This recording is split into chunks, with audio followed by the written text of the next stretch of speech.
Shawn Blazsek makes lunch for his son.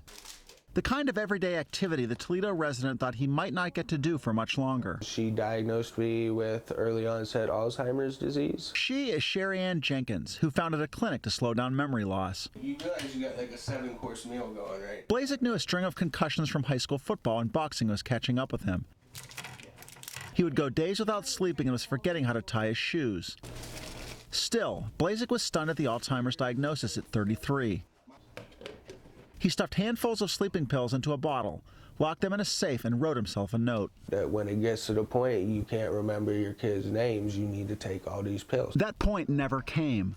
Another test confirmed Blazsek did not have the irreversible neurological disorder. I knew, that something fishy was definitely going on. He's among dozens of former patients suing Jenkins, saying they spent months undergoing therapy at the clinic, believing they had the mind-robbing illness.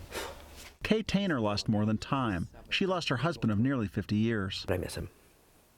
He was a good guy. At her husband's urging, Tainer went to the Toledo Clinic Cognitive Center because she was becoming more forgetful. Jenkins diagnosed both of them with Alzheimer's. Tainer says her husband, who loved to ride motorcycles, sunk into a depression. To me, he never stood up again. He never was tall again. He was always frumpy after that. He gave up. A few months after the diagnosis, Gary Tainer took his own life. His autopsy indicates he didn't have Alzheimer's. The lawsuits say Jenkins, who has a doctorate degree in physiological science, didn't have a license to practice medicine. Many people deeply trusted Sherry Ann Jenkins.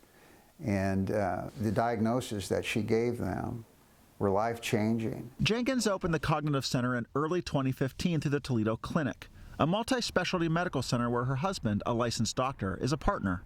Neither Jenkins nor her attorney responded to questions about the Cognitive Clinic, which abruptly shut down in early 2016 after about a year. Attorneys on both sides would not say whether there is a criminal investigation, although court records indicate the Ohio Medical Board has talked with some of the patients.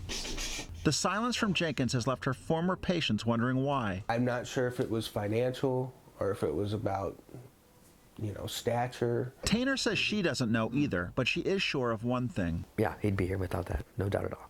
My kids don't doubt it. I don't doubt it. Jenkins' former patients are seeking monetary damages, but say they're aware that no amount of money can make up for what they've lost.